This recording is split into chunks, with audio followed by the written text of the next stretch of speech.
Welcome to It's a Crime. I'm Linda, and today we're going to be doing a little dive into Barry Morphew's timeline in the Suzanne Morphew case. If you are a regular viewer, you know how much I love timelines.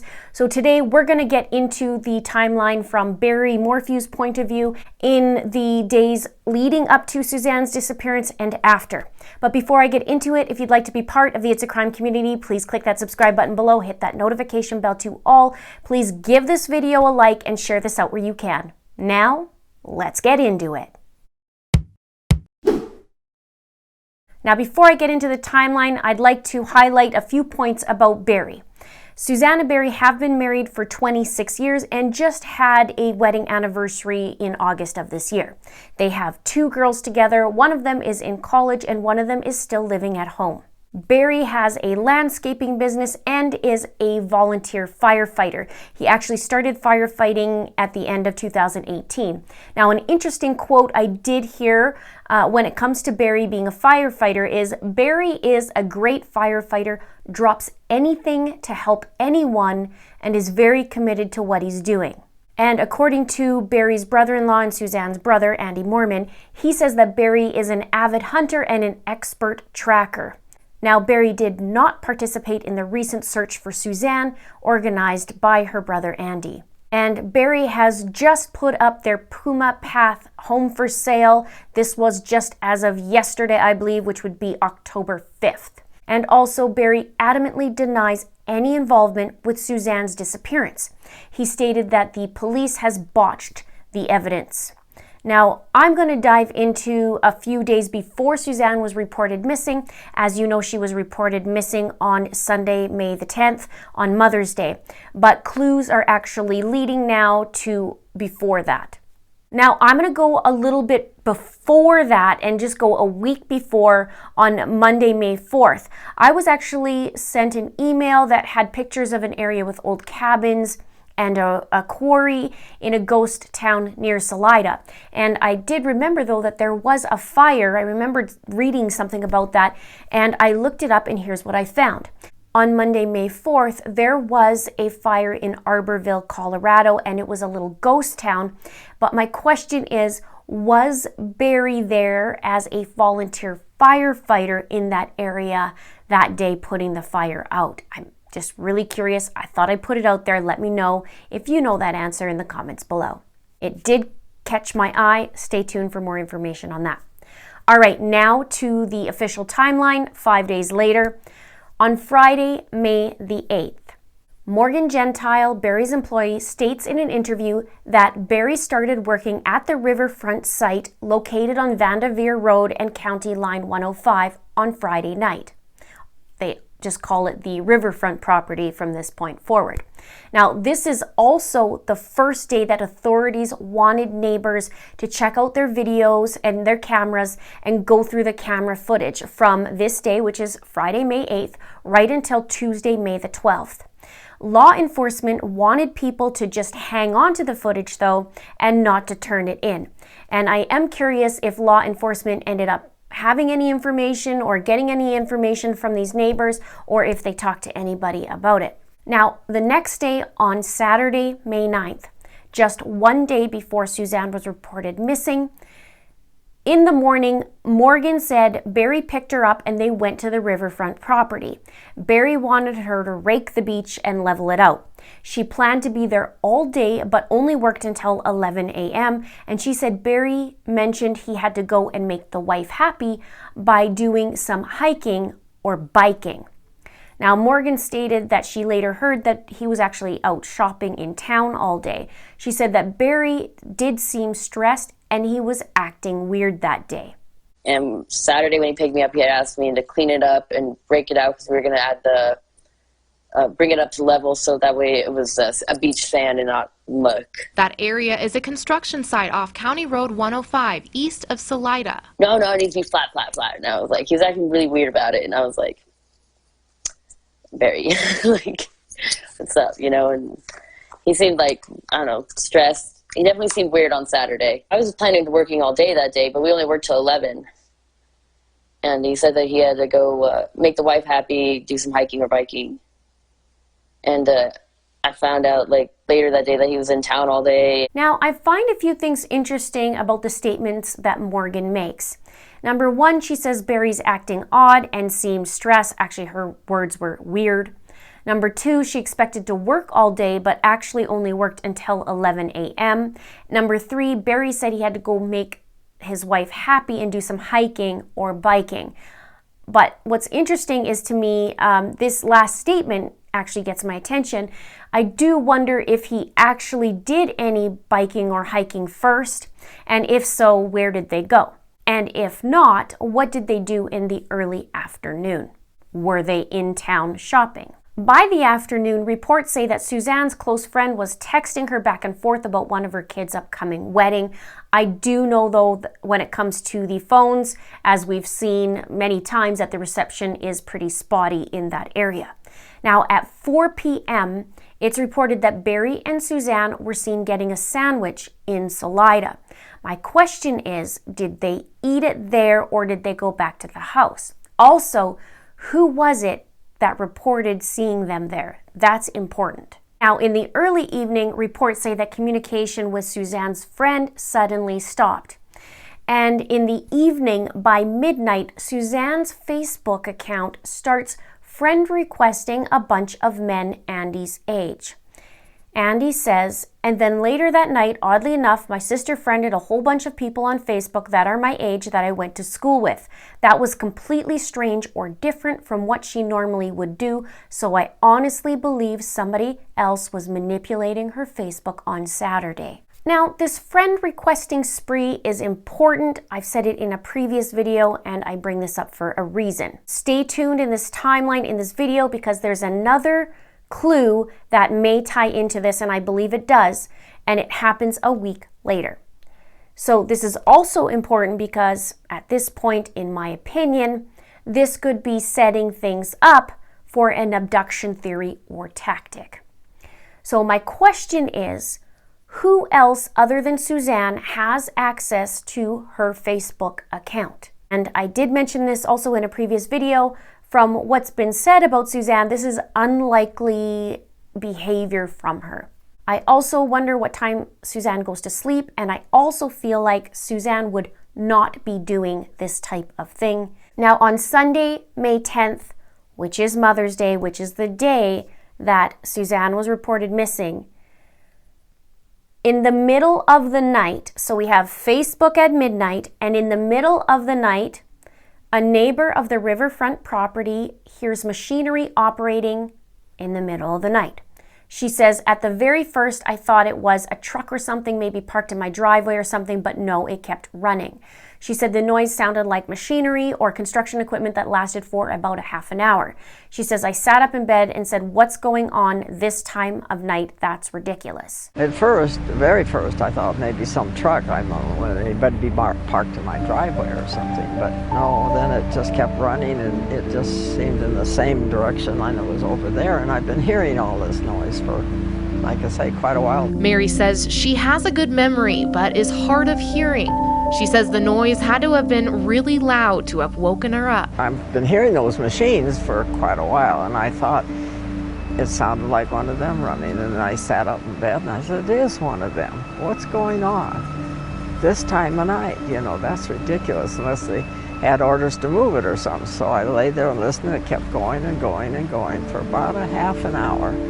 I finally got up to check, and as I opened the back door, it stopped, and so I thought maybe they were just moving something or what, and so I did not go out to investigate. Now, it actually takes 20 minutes to get from Barry's house to the riverfront property site. We do know that the neighbor is talking about the construction site that Barry was hired to do work on, which is the riverfront property, and she hears equipment running. We also know that cadaver dogs hit on this property during the search with Andy Mormon. And both towns, Salida and Maysville, are very small. In fact, Maysville is something like 150 or 175 people, so something teeny tiny, and Salida is around 6,500, I believe. I think it's actually 135 in Maysville. So when you live in a small town, You get to know really quickly when the town goes quiet, when's the busy time, so to speak. Everybody knows everything about everybody, pretty much. So the person who is operating this equipment would do so obviously in the dark if it's in the middle of the night.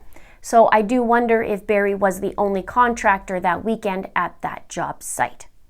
Now, one other thing I want to point out as well, and I'm just digging into this, is regarding the Bobcat, meaning the machine. I don't know the exact model of it, but I am aware that Barry likes to drive it everywhere, and there's reports that he takes it everywhere with him, or almost everywhere with him. And I decided to take a little peek at the Bobcat website, and they had a video. And when I'm looking at it from a Suzanne perspective or a missing persons perspective, and then I look at the video, it's kind of chilling, in my opinion. I'm looking at it at a different light, obviously. Now, you can have several attachments on this thing, and I just want to give you a little bit of a clip so you can see the potential this animal, or I mean this Bobcat machine, can do.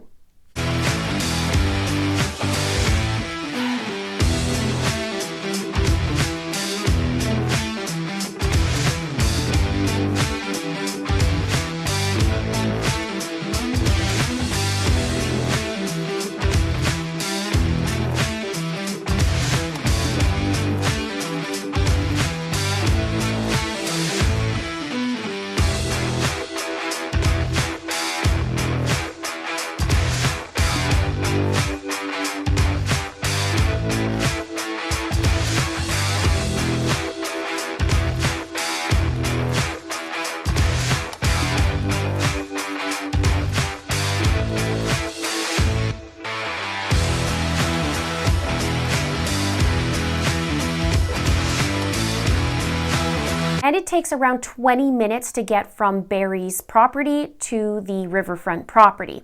So let's just say at the 12 o'clock midnight mark, this happens with Facebook. It takes about a half an hour, so like that 12:30 mark maybe, to get there, do some things around the property, and then get back home. Maybe that's a half an hour like the neighbor said, so that'd be like 1 a.m. and then 1:30 return home. And who knows, right? That's just something that I'm very curious. Actually, I'm very curious to know what time the neighbor actually heard the noise. She says middle of the night, but I wonder if she knows the exact time.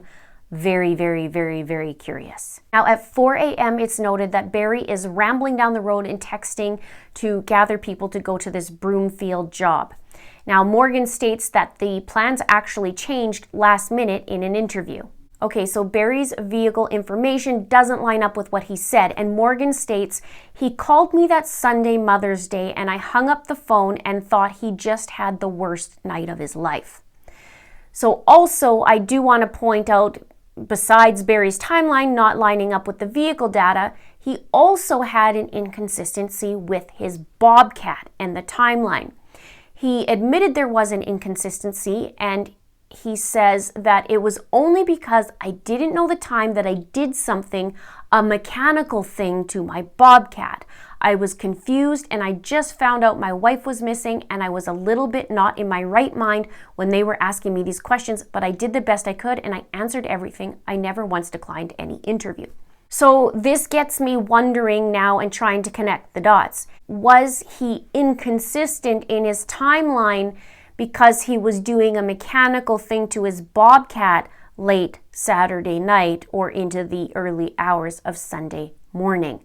Really, really, really would love to know. Now, by 5 a.m., Barry reported that he talked to Suzanne and asked her if he was okay to go to Denver doing this job because he knew it was Mother's Day. He said that in Tyson Draper's video. And he also reported that he saw Suzanne, but he didn't talk to her because she was sleeping, and gave her a kiss, I think it was on the forehead or something like that, and then headed to Denver. Now, with this inconsistency in his data with his vehicle and what he's saying, Andy Mormon was saying, well, listen, how can you be at home at 5 a.m. when you're at 4 a.m. trying to figure things out and going to Broomfield? So my question on this, though, is if he was at 4 a.m. texting everybody, then what's the rush, right? Why is he trying to gather everyone at 4 a.m. to go to Denver? Also, it sparks the question, why did he wait there all day if he was setting up a job? What did he do on the job exactly? Now, it would take him 3 hours to get to Broomfield from Salida, which he would be there, if he left at 5 a.m., he'd be there at around 8 a.m. And he didn't leave the hotel to go back to Salida until 6 p.m., which is 10 hours later. So the question is, was he waiting for a call? Was he coming back home? Did he have dinner reservations or dinner plans? Now, Barry told Morgan that he had been in Broomfield all day. Morgan questioned what he did all day because she said she saw about 30 minutes worth of work and wondered what the heck he did. Now, in Tyson's video with Barry, he states that he went to Denver on Sunday to set the job up for his workers on Monday. So again, why all of a sudden the rush to have the workers come out on Sunday? Did he get a call to do the job early? Everyone could have left really from Salida at 5 a.m. and be at the job site by 8 a.m. on Monday. And Sunday was also Mother's Day, as we all know, and all these guys did was sit around since they didn't have the correct tools to begin with. So let's rewind a little bit. 5 a.m. he would leave. 8 a.m. if he did leave around 5, he would get there at 8. So the question is, what time did he check into the hotel? And when did he book the hotel? Was it when he got there, or was it on his phone, or how did he book it? Now, Morgan also said he looked like he did a half an hour work, right? Like I mentioned. Where? Where was it? Because according to Jeff, he didn't even see that location. Now, later in the day, Morgan and Jeff and another worker show up. Cassidy Cordova is the name from my understanding. Now, we heard from both Morgan and Jeff, but Cassidy has declined to give an interview to Lauren Scharf. Now, with Morgan and Jeff, they talked about how the room reeked like chlorine and that there were wet towels on the floor. Something to note as well, Andy stated that their home smelled like chlorine as well. I think that's a very interesting and important piece. It does connect some of these dots together. Now, this is what I question. If Barry had the worst night of his life, like Morgan said, then perhaps Barry never slept, right? So let's just say Barry was up until 4 a.m. He calls to coordinate the job, then has to drive another 3 hours to Broomfield. So potentially he would have been up for at least 24 hours at this point or longer, since we know he was with Morgan the day before at the riverfront property in the morning. So even if he was there at 7 or let's just even say 8 a.m., that is, a good 24 hours. So what potentially could have happened is he just simply needed to sleep at the hotel. So let's say he did get there at 8 a.m. that morning. He needs a shower, towels are on the floor and they're wet, and then he goes to sleep. And even if we add about 6 to 8 hours of sleep, that would make it until 2:30 to 4:30-ish in the afternoon. Now remember, Morgan said it only looked like he did a half an hour work, and she wondered what he did all day by the time they got there. Perhaps he was sleeping. She also stated that it looked like somebody slept on the bed, but it wasn't made by one of the staff at the hotel when she saw it. The towels were like super wet on the floor, and it looked like he had made the bed before he left, but it wasn't made by a hotel clerk. And so one more question would be, why would Barry need sleep? What kept him up all night? And also I want to note that if he was setting that job up, then why did he not provide the proper tools? The workers said that he had a bunch of tools in a hotel cart, and Morgan said it looked like he just emptied out of his truck and they didn't even have the proper tools. So this is another important thing to note. Now, investigators have asked every business near the Holiday Inn in Broomfield to turn over video that was shot between Thursday, May 7th and Sunday, May 10th. Okay, so back in Salida. Suzanne's girls were on a camping trip. They call their mom to wish her a happy Mother's Day, but she doesn't answer. Then they call Barry saying, hey, can't get a hold of Mom. Barry calls the neighbor. The neighbor goes to the house, sees the cars are still there, tells Barry. Barry says, well, what about the bike? And the neighbor goes back and checks and then tells Barry, nope, no bike. By 5:46 p.m., the call goes in reporting Suzanne is missing. I want to know who decided to make the phone call. And in Tyson's video, Barry does say he's worried, or he says, they are worried, or the neighbor is worried. He says, well, I am too. But it's not clear who actually made that call. I wish we had that call to hear it. I think it's going to be very interesting when it does come out, if it comes out. So Barry then tells the crew, Jeff and Morgan, that he has a family emergency and he needs to leave. Also, I want to note, Jeffrey Puckett stated that he found insurance papers in the garbage at the hotel. He also called it foul play. He said that it was either foul play or an alien abduction, and said that the alien abduction obviously would be far-fetched. And when it came to this insurance papers, he says some of it was from an insurance company, like insuring your property, that kind of thing. He says, it's kind of weird. My first thought was that this must be like an alibi. That's what it felt like. I hope they find her alive, but it's been a long time. So on this day too, the search for Suzanne is on. Now by 9 p.m. in the video with Tyson Draper, Barry states that he gets back from Denver at 9. He also states in Tyson's video that they found the bike and that the investigators botched the job. He says, my buddy was there right after that, and he said they completely destroyed the evidence, and he tried to stop them, but they wouldn't listen to him and said this is not CSI. There's no evidence for the investigators to see because the sheriff's department completely obliterated it. Then he says the sheriff's department screwed this whole thing up from the beginning, and now they are trying to cover it up and blame it on me. My question is, though, who found that bike first in the dark? And how quickly from that 5:46 p.m. phone call did they find the bike?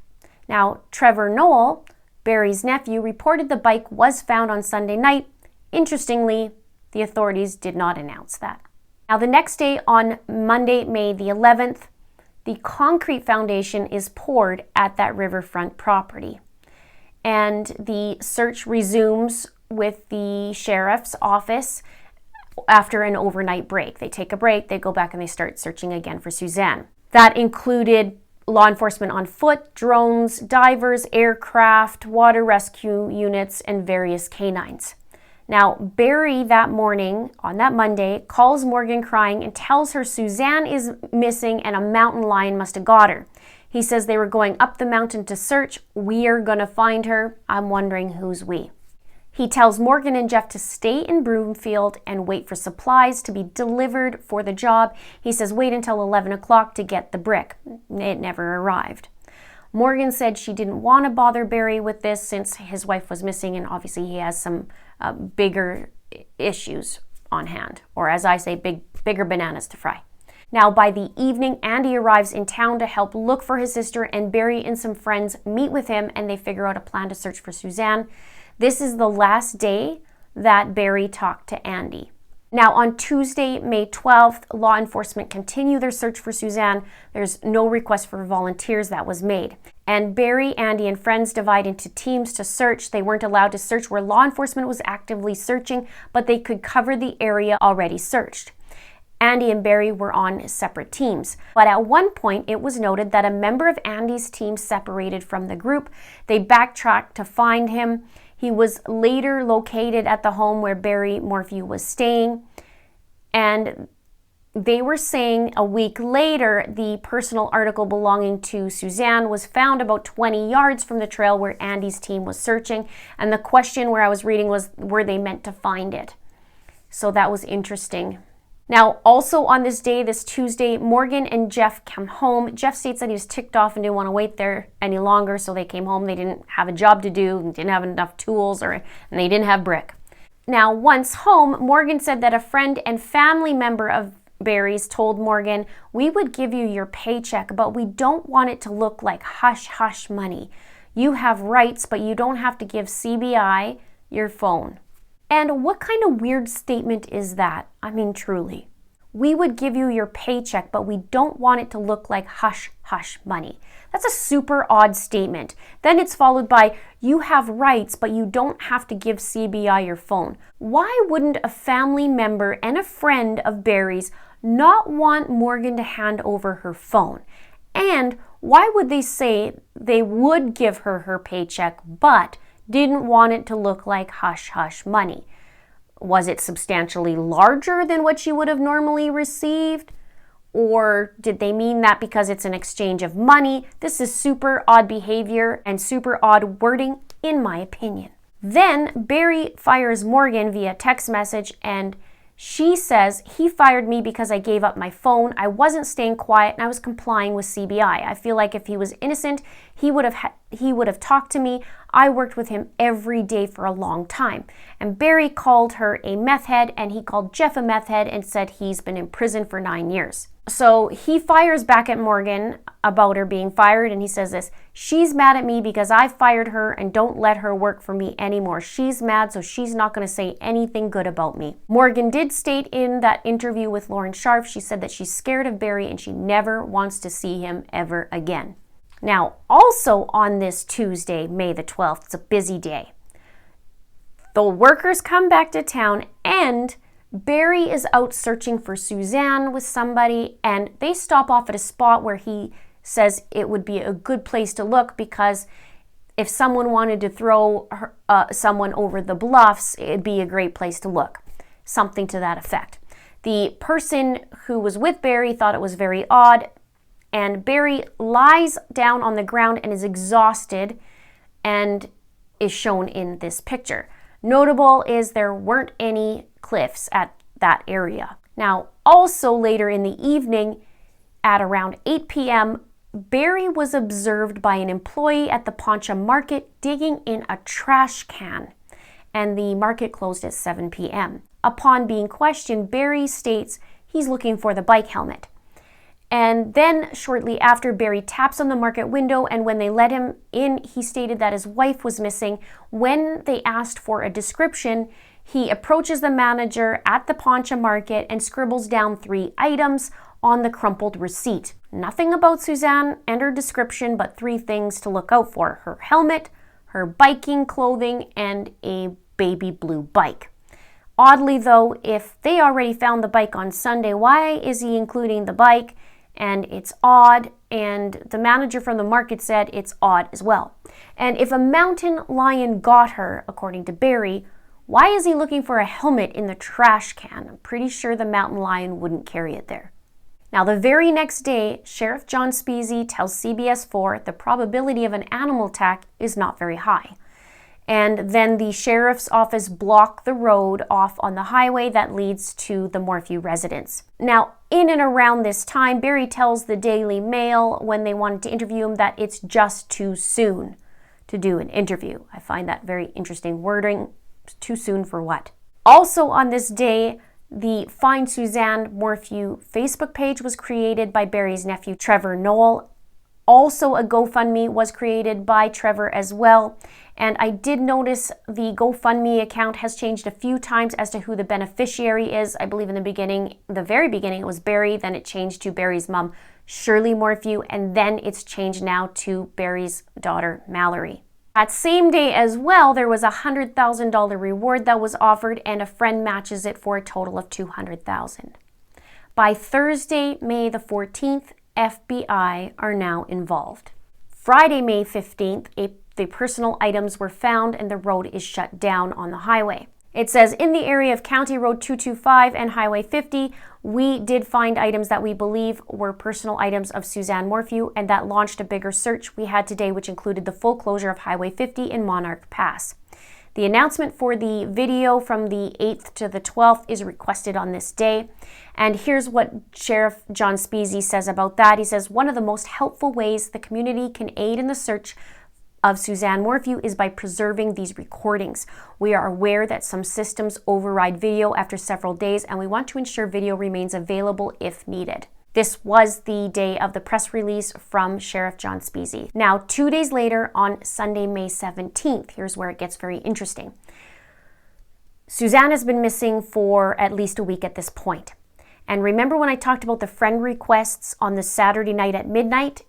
Well, here's where this comes into play. The requests were made to men in Indiana that were of Andy's age. And here's where we start connecting the dots.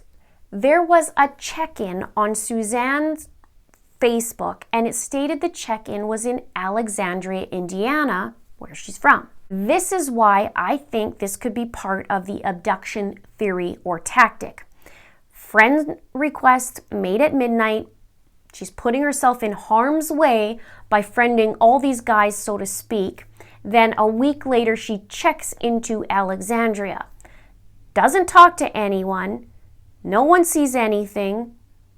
I want to know who checked in on Facebook and from what device. We do know Facebook can do that, but perhaps the person responsible does not, or clearly does not.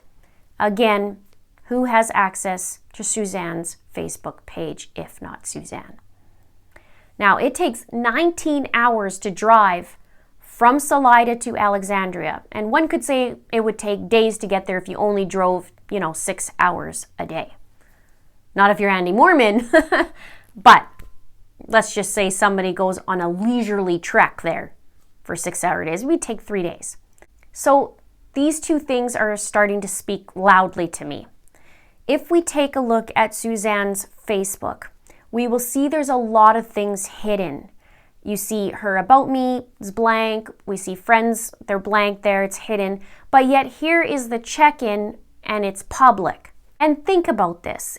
If Suzanne was checking in with her phone, let's say, because she would need to be able to access it some way, why would she check in after being missing an entire week without talking to her daughters or anyone? She doesn't have a bike. She doesn't have a vehicle. So does that leave it to an abductor? And does it make it look like one of the guys that she friend requested was the guy that came and abducted her from Alexandria and then checks in? You see what I'm saying? This is highly, highly suspicious. It's a big red flag, and I feel like the two are connected in my opinion. If it's not Suzanne that checked in, then who did? And if it's an abductor, they wouldn't be checking in to tell on themselves on Facebook as to where the location is. And if it's Barry, then the question is, why is he doing a check-in in Alexandria on Suzanne's Facebook? Right? Now, here's where it gets even more interesting. This day that the check-in happens also is the day that Barry Morphew makes his 25-second video pleading for the safe return of Suzanne, and he'll give any amount whoever has her. It's different, and I mentioned this before, it's different than what we normally see. We usually see the family coming to the media, speaking out, doing as many things as possible to get the word out there. And this is a very controlled video from Barry. He's in control. He's saying what he wants to say. He's putting out just enough, that 25 seconds.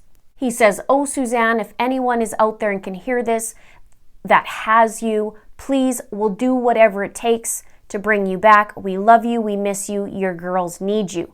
No questions asked. However much they want, I will do whatever it takes to get you back. Honey, I love you. I want you back so bad." Now, from my understanding, if it was this type of situation, an abduction, the family member would or could be guided by authorities in what to say. If it was this situation, obviously it would be highly sensitive. Notice though there wasn't a response from an abductor. $200,000 is quite a paycheck. No questions asked. Notable as well, authorities won't acknowledge the reward money and also didn't help in the creation of this video. The question is, who helped Barry create that video? And I wonder how many times it took to create it. And what prompted Barry is the bigger question, to put out this video addressing whoever has you. I thought the mountain lion had her. So what new information did Barry get to believe enough that he needed to get on camera and address the abductors, right? But he does have information here that there were friend requests and a check-in that same day of the video. Did somebody tell him? or did he already know? Last I checked, mountain lions don't watch social media. Now, another notable piece in this timeline, after Barry's video is posted, that is the last time Trevor Noah posts on the Find Suzanne Morphew page. Very interesting. Now, just 2 days after his plea video, the authorities cordon off his house and search it for 11 days. Now, side note, by this time, Barry didn't have his vehicle or his phone, and he's been staying with his friend at this point and talking through him. Now, a crime scene expert on Crime Online says this. She was talking about the length of time the authorities were searching at the house, being 11 days, and she said, if I have a crime scene that I cordoned off for 11 days, I've found something substantial. I'm going to use luminol. I'm going to recreate what I think I have found. I'm putting strings up. I'm doing day and night photography. I'm listing everything. I'm going to use a 360 camera. I'm going to do everything I can to show what I believe occurred in that house. This is long past collected evidence. This is recreating a crime scene. So Wednesday, May 20th, they're searching. The 21st, they go for 11 days. By Friday, May 22nd, they start searching the riverfront property and they search it for 3 days. A chunk of cement is removed from there and the owner says there was an X-ray type device that was used. At the end of it though, they're saying there was nothing to connect anything to the Suzanne Morphew case. Now, by May 26th, the house was turned over. Now, on June 1st, which would be about 3 weeks after Suzanne was reported missing, Barry Morphew files a petition for guardianship. The petition states that Suzanne Morphew is deemed incapacitated under Indiana law because she cannot be located upon reasonable inquiry. And the document also states that Barry Morphew was requesting to sell real estate in Indiana on behalf of Suzanne, who is the joint owner of that property and is currently in contract and scheduled to close on June 6th. So it's my understanding that the house was up for sale and possession was on June 6th, and he went there and applied for guardianship. It says the need exists for the appointment of a guardian of the alleged incapacitated person in that she cannot be located upon reasonable inquiry and property in Hamilton County, Indiana needs to be sold. It says that the court documents show that Suzanne and Barry Morphew's eldest daughter, who is an adult, provided consent for her father to be appointed guardianship of Suzanne. And this day was also a busy day because this was the same day that Tyson Draper had a video that he shot of Barry. And you can see that video here, and I will also put it in the description below so you can check out the original from Tyson Draper. Now, there's quite a few points in that video too, but I'm still talking about this triangle, and I think I'm going to do another video on that, so stay tuned. Now, if we fast forward another month, July 9th, this is the second time the house was searched, and it's hard to get another search warrant. You have to have probable cause. So it's a difficult thing. They've already searched once and now they're coming back again and asking for it. And this is significant. So now Barry has actually put up that house for sale on Puma Path.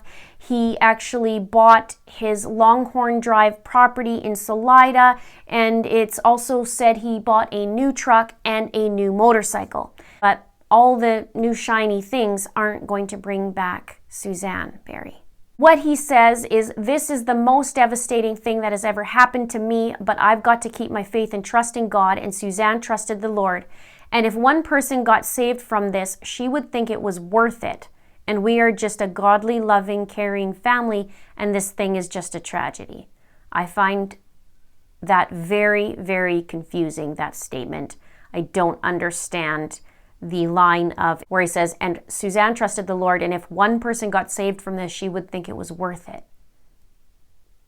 So let me know your thoughts below about this timeline. There's one thing that's been on my mind, and it's about the mountain lion. And I start thinking about maybe there's a possibility Barry's actually telling on himself, that the mountain lion dragged her up the hill. And at this point, I'm believing that there was an animal involved, but maybe it's this animal. Let's have a chit chat below. Hit the like button, hit the subscribe button, and also click that share button. Thank you so much for watching. See you soon. Does not line up with his timeline that he said. Da da da da.